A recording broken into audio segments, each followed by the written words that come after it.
Imagine you lived in a time of increasingly rapid social change. Inventions in technology and science are reshaping industry and transportation and threatening your natural environment. Disagreements between church leaders form schisms that challenge people's thinking about who is in charge of their worship. The upper and lower classes are squeezing out the middle class, and the poor wonder if God even cares that government policies are forcing them from their homes and in some cases even from their country. On December 5th, 1824, in Aberdeen, Scotland, a cabinet maker, Walter Smith, and his wife Barbara Milne welcomed their son into just such a world. They named him Walter, after his father, and Chalmers, after one of the most influential Scottish evangelistic preachers of that time, Thomas Chalmers. When Walter Chalmers Smith was only 2 years old, the first steam trains hauled coal mines in Scotland.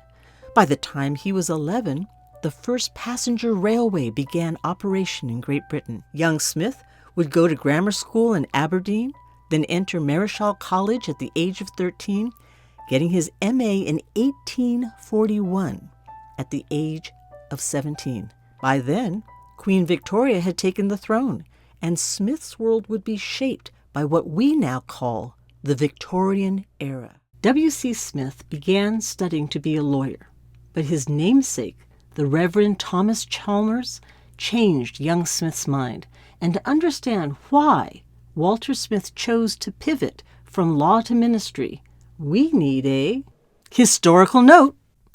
During medieval times, the church in Scotland was Catholic. Then, during the Protestant Reformation, John Knox established the Church of Scotland on the operational system of Presbyterianism. Then came a century of conflicts between the Church of Scotland and the British government, mostly over who gets to control clerical positions for local parishes. You see, a wealthy patron of a parish might use their political connections to get their friends and family members appointed as ministers. Why? Because when a minister was appointed to a church, the church provided them with a small stipend, a church-owned house called a manse, and the land around the manse could be used for extra income. The members of a congregation often objected to having someone assigned to be their minister without the congregation's approval.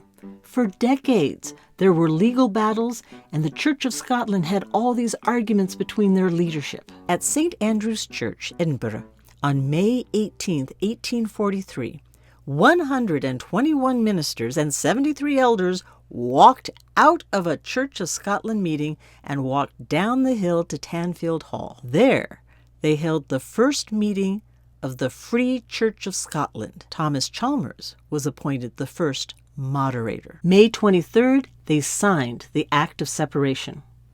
Eventually, 474 out of 1,200 ministers left the Church of Scotland to start the Free Church of Scotland, and this has come to be known as the Great Disruption of 1843. Those ministers who split from the Church of Scotland to serve in this new free church did so at great personal cost. They gave up their pulpits and the Church of Scotland's steady employment. They gave up the manse they and their families had lived in. The Free Church of England leaders had to establish the doctrines for their new church, the chain of command for leadership, and come up with how to finance a new national church without government patronage. They also had to train new clergy, so they established New College in Edinburgh and appointed Thomas Chalmers as its first principal. New College started with 168 students in November 1843, and Walter Chalmers Smith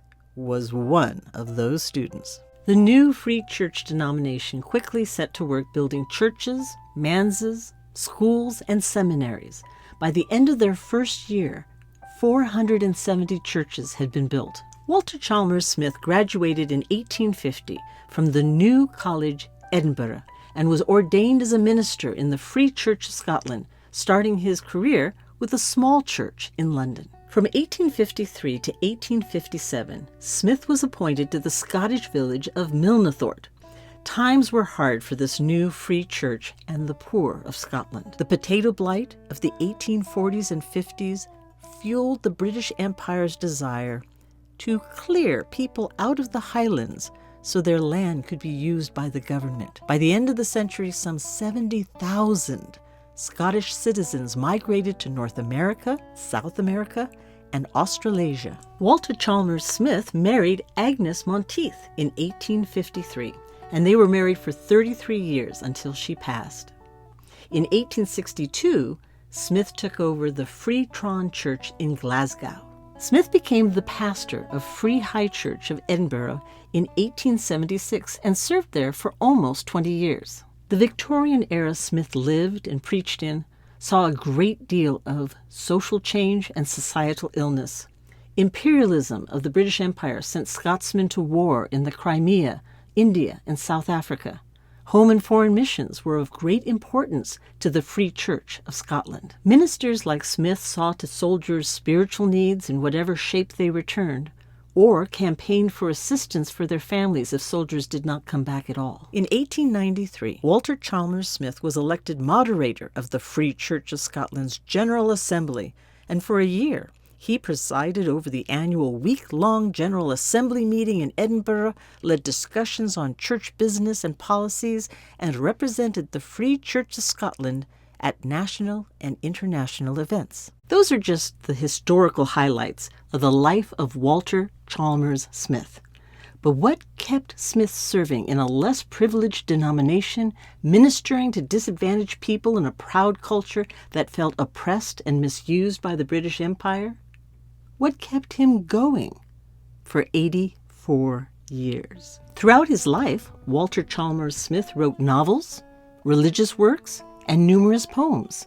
He called it the retreat of my nature from the burden of my labors. And it is in these writings that we see Smith's extensive biblical knowledge and his faith in an awesome, all-powerful God, a God as inspiring as the spirit of his native Scotland. At a dinner party with 11 other New College alumni, Smith and his colleagues were recalling the lofty language of their mentor, Dr. Thomas Chalmers, and how his prayers had influenced their own ministries. One after another would quote Chalmers, and Smith scribbled their recollections onto a scrap of paper from his frock coat. Later, he transcribed his notes into his journal and combined with his sermon preparations on 1 Timothy 1:17 and Psalm 147, W.C. Smith saw the potential for a hymn of praise for God's attributes. In 1876, Smith published a collection of his hymns titled Hymns of Christ and the Christian Life. Smith's hymn,